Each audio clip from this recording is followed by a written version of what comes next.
Carlos Drummond de Andrade e o Partido Comunista. Marcelo Bortolotti, 13/3/2013. Esse é tempo de partido, tempo de homens partidos. Nosso tempo, em A Rosa do Povo, 1945. Sábado, 15 de setembro de 1945. Esquina da Avenida dos Andradas, com Rua Carijós, em Belo Horizonte, sede provisória do Partido Comunista em Minas Gerais. Um grupo agitado de militantes aguarda o comício no qual serão anunciados os candidatos ao cargo de deputado federal nas eleições prometidas para dezembro daquele ano. O Partido Comunista está prestes a voltar à legalidade, depois de quase 2 décadas atuando clandestinamente, e a movimentação política no país é intensa. Os candidatos anunciados vêm de diversas classes sociais: Armando Ziller, bancário; Augusto Gilbert, garçom; Lindolfo Rio, pedreiro; Afrânio Azevedo, industrial; Virgílio Mineiro, médico; Carlos Drummond de Andrade, escritor. Um espião da Delegacia de Ordem Pública que acompanhou o comício anota, abre aspas, na ocasião, falou o escritor Graciliano Ramos, fecha aspas. É um fato inusitado para a biografia de Drummond. Conhecido por seu apartidarismo político, foi lançado como candidato a deputado pelo Partido Comunista e o acontecimento passou batido por seus biógrafos. Naquele ano, ele já havia visitado o líder vermelho Luiz Carlos Prestes na prisão, e seu nome aparecia em letras garrafais como um dos diretores da Tribuna Popular, jornal oficial do partido. A candidatura seria o ponto máximo de sua ligação com o Partido Comunista. O fato até hoje é lembrado por velhos comunistas mineiros e aparece em 4 documentos diferentes que consegui localizar: 2 artigos do jornal Estado de Minas, um relatório da polícia e um panfleto apreendido na época. Além destes, em uma tese de mestrado defendida na UFMG, Universidade Federal de Minas Gerais, a historiadora Raquel Pereira acrescenta, abre aspas, o lançamento oficial da campanha eleitoral contou com a presença de um considerável número de representantes e delegações do interior do Estado e do Comitê Nacional. Dentre as participações especiais, destacamos a presença de Graciliano Ramos, representante do Comitê Nacional, e de Carlos Drummond de Andrade, oradores ativos das manifestações, fecha aspas. Seria um acontecimento notável se a candidatura não naufragasse 2 meses depois. Em novembro, quando a Tribuna Popular publicou a lista final com os candidatos a deputado pelo partido, o nome de Drummond não aparecia mais. Naquele ano, Graciliano Ramos saiu por Alagoas, Jorge Amado e Cândido Portinari por São Paulo. Teria o poeta recuado? Em seu diário da época, publicado nos anos 80, Drummond conta que recebeu um convite para se candidatar, mas recusou. Neste caso, seu nome teria sido usado à revelia pelo partido, tese que não agrada aos antigos companheiros de legenda. O conflito de versões deve ser estudado à luz da tempestuosa ligação entre o maior poeta brasileiro e o Partido Comunista, uma relação que começou com a visita a um presidiário e acabou em luta corporal alguns anos depois. Salto para o comunismo. Drummond trabalhou por 11 anos como chefe de gabinete do Ministério da Educação e Saúde do primeiro governo de Getúlio Vargas, Gustavo Capanema. Durante esse período, procurou se afastar de questões políticas, empenhando-se em movimentar as engrenagens da máquina burocrática. Em 1936, quando se preparava o golpe do Estado Novo, colocou seu cargo à disposição com receio de que esse apartidarismo pudesse prejudicar o ministro, amigo seu desde a juventude, mas foi convencido a ficar. Em 1945, o poeta encomendou, através de um amigo, o livro O Capital, de Karl Marx, e começou a usar gírias de esquerda. As razões da transição nunca ficaram muito claras, mas certamente o incomodava ter sido envolvido sem querer no regime autoritário. Durante anos ele foi alvo de críticas dos opositores. É preciso lembrar também que, em 1942, o interventor de Minas, Benedito Valadares, mudou o nome de Itabira, terra natal do poeta, para Presidente Vargas. A cidade, que é quase um personagem na poética drummondiana, ficou até 1947 com o nome de ditador.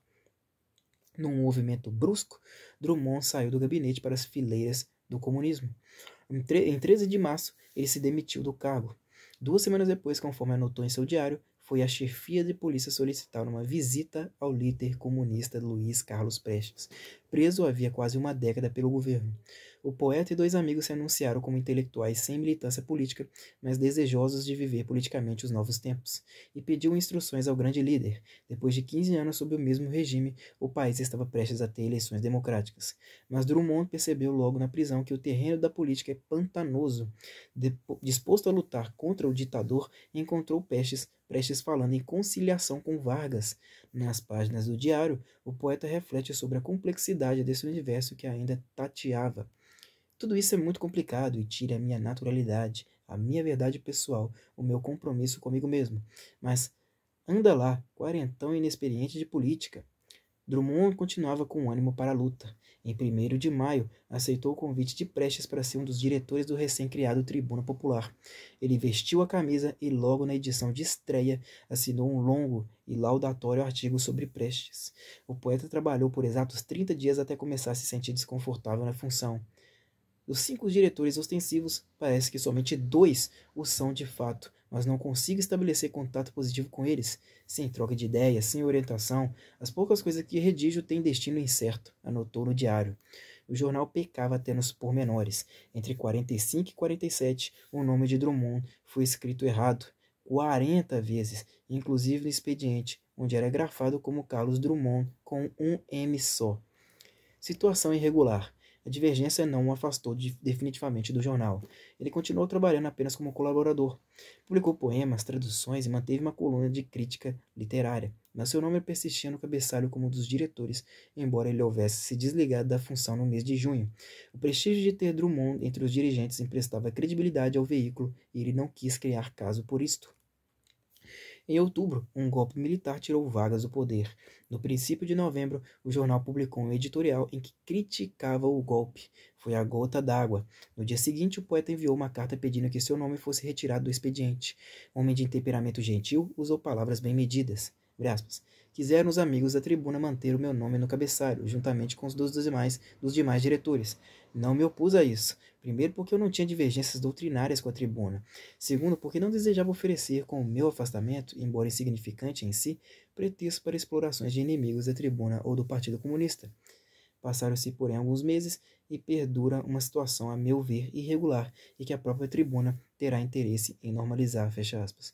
O jornal suprimiu o nome dele do expediente no dia 7 de novembro. 7 de novembro. Era a primeira sinalização pública do afastamento entre o poeta e os comunistas. Uma semana depois, foi publicada a lista oficial dos candidatos a deputado, em que Drummond não aparece mais. Com essa sequência de fatos, seria razoável supor que o poeta abandonou o jornal e em seguida a candidatura por seu descontentamento quanto à posição do partido frente à derrubada de Vargas. Mas em seus diários ele expressa claramente que nunca participou de nenhum tipo de militância política mesmo antes disso. Provavelmente seu nome foi usado à revelia no lançamento de candidatura em Belo Horizonte, assim como figurou irregularmente por meses no cabeçalho do jornal. Na melhor das hipóteses, tudo não passou de um mal-entendido. A grande batalha.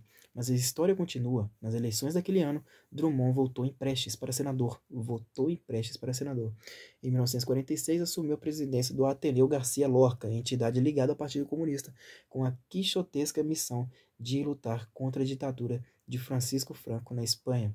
No ano seguinte, o Partido Comunista foi colocado novamente na ilegalidade, sob o argumento de estar seguindo as diretrizes do governo soviético.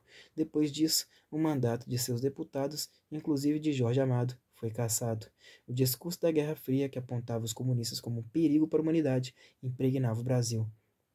Drummond se manteve afastado desses episódios, mas viu crescer uma radicalização ideológica no país. Sem possibilidade de concorrer nas eleições, os militantes do Partido Comunista passaram a disputar espaços em entidades civis, e um dos palcos da disputa política foi a Associação Brasileira de Escritores, a ABDE, organização bastante representativa no período, da qual o poeta era um dos fundadores. Drummond fez o possível para que a associação permanecesse desvinculada de qualquer orientação política partidária. Começa aí a sua rixa com o partido.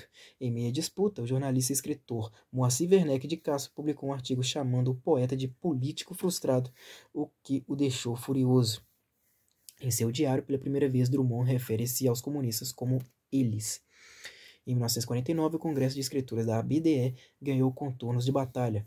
Naquele ano, houve uma radical polarização dos associados. De um lado, os comunistas, e do outro, os que defendiam a isenção ideológica da instituição. Drummond, motivado agora por ideais contra-revolucionários, foi um dos líderes do segundo time. Para ele, a associação deveria se dedicar aos interesses dos escritores, e só. Um artigo de Carlos Lacerda no Correio da Manhã mostra o protagonismo do poeta nessa disputa, abre aspas. Cumpre aqui destacar o valor e a significação do esforço do Sr. Carlos Drummond de Andrade, a quem se deve, posso dizer, a decisão de resistir à dominação comunista na ABDE. Ele viu de perto, ele sentiu, ele sabe. Precisamente porque o seu nome foi emprestado para figurar no cabeçalho da antiga tribuna popular, os comunistas não se atrevem a atacá-lo de frente, fecha aspas. A chapa de Drummond, que tinha na presidência Afonso Arinos, aliás, derrotou a dos adversários por 100 votos de diferença. No dia da posse, entretanto, os comunistas se insurgiram. Notícia do Correio da Manhã diz que um grupo de militantes invadiu o evento para impedir que a nova chapa assumisse. O jornal segue descrevendo o tumulto, abre aspas, insultos, vociferações, não tendo faltado mesmo da parte de dois desconhecidos a agressão física ao poeta Carlos Drummond de Andrade, que se defendeu com a maior energia, fecha aspas. Quem já viu foto de Drummond na época, magro e aparentemente frágil, pode imaginar sua situação vulnerável numa briga. Da manhã seguinte, os integrantes de sua chapa e outros 400 escritores desligaram-se voluntariamente da associação. A cisão, aliás, havia sido definitiva. Esse acontecimento certamente marcou o poeta que suprimiu todo o ano de 1949 do seu diário publicado nos anos 80, mas os antigos companheiros jamais se esqueceram da disputa.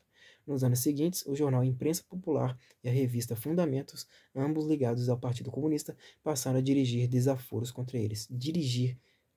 Desaforos contra ele. O nome de Drummond, sempre que citado, vem acompanhado de adjetivos como traidor, reacionário, escritor decadente, vendido aos americanos. O poeta não revidou. Não me pegam de novo. Se alguém me falar mais em ABDE, embarco para o Amapá, escreveu. Em trecho de uma entrevista dada em 1948, a Gilberto Mansur, da revista Status, reproduzido no Caderno de Literatura Brasileira do IMS, dedicado ao poeta, Drummond afirmou, abre aspas, eu achava que o Partido Comunista, que estava na ilegalidade, que era combatido das maneiras mais torpes, até com perseguição e morte, trazia uma mensagem, uma novidade. Quando tive contato direto com eles, perdi completamente a ilusão, fecha aspas. Depois de quase ser elevado à condição de candidato pelo Partido Comunista, ele foi vítima da ira dos seus militantes. Um epílogo triste para a tentativa de engajamento político do escritor, que em 1945 publicou A Rosa do Povo, um dos maiores exemplos da temática social na poesia brasileira. Marcelo Bortolotti, jornalista, é mestre em artes e doutorando em literatura pela UFRJ.